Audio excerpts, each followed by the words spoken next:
Living along the mighty Tana River in the counties of Garissa and Tana River are an anxious lot, counting hours before the overspilling water of Masinga Dam can begin to cause full effect. Experts say the waters that started overflowing Wednesday night will reach the lowland counties starting this evening, with the full effect expected starting tomorrow. Residents in parts of Garissa and Tana River counties have been cited moving out of their houses to escape the floods that may result following a government advisory earlier this week to the same effect. Our reporter Stephen Latour is in Tana Delta following the humanitarian situation in the county. Latour, good afternoon.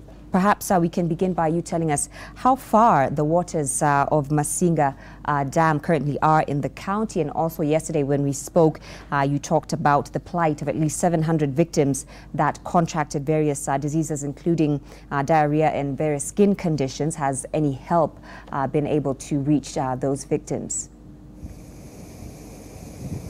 Well, good afternoon to you, Joy. Indeed, it's a matter of time. Locals along the Tana Delta are counting a matter of hours. They're counting hours before, that water that they continue to fear, gets to the Tana region and start causing or raging havoc. And again, what we are told is the waters from Masinga are alive, and they are the waters are flowing. And we have spoken to the Red Cross officials who are telling us that that water could be getting to the Tana Delta at about 10 some minutes to 11 p.m. at night, and so it's about a few hours to go before then that water could again be coming to add to the problems that have already faced the people of the Tana Delta. But again, we understand that there are enough mechanisms have been put in place to ensure that that water does not affect anybody or does not cause any deaths, apart from just having it to get the flow all the way to the Indian Ocean.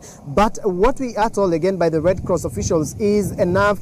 They have established several people will be on standby to ensure that they will be monitoring the situation right from 7 o'clock, when that water will be expected to be at the Tana Delta any moment, because they say that water is moving a little bit fast, because some of the rivers that are alongside that channel have also making or letting their water into the Tana stretch, and that is what is causing fear amongst the locals here. Those who are living in the camps nearby are even contemplating in even moving to higher grounds from where they are currently, because they are told that if then the waters will continue flowing and the rains will continue to pound, then the disaster could even be worse. And that again brings us to the point of what the kind of suffering and the humanitarian crisis that has befallen the areas of Tana Delta and other regions like Manjili and also Bura and Hola.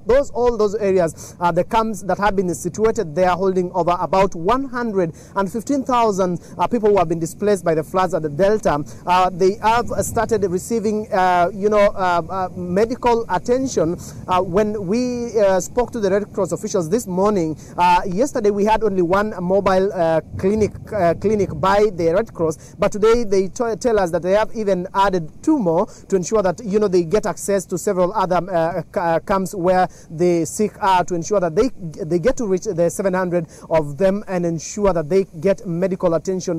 Those who have been affected much, Joy, are the children and the old, who are still suffering again from little food that is being distributed into those camps. And so, Joy, it is a matter of wait and see. We are trying to activate our resources in all these camps to ensure that we get the exact situation where whether there will be a camp that will be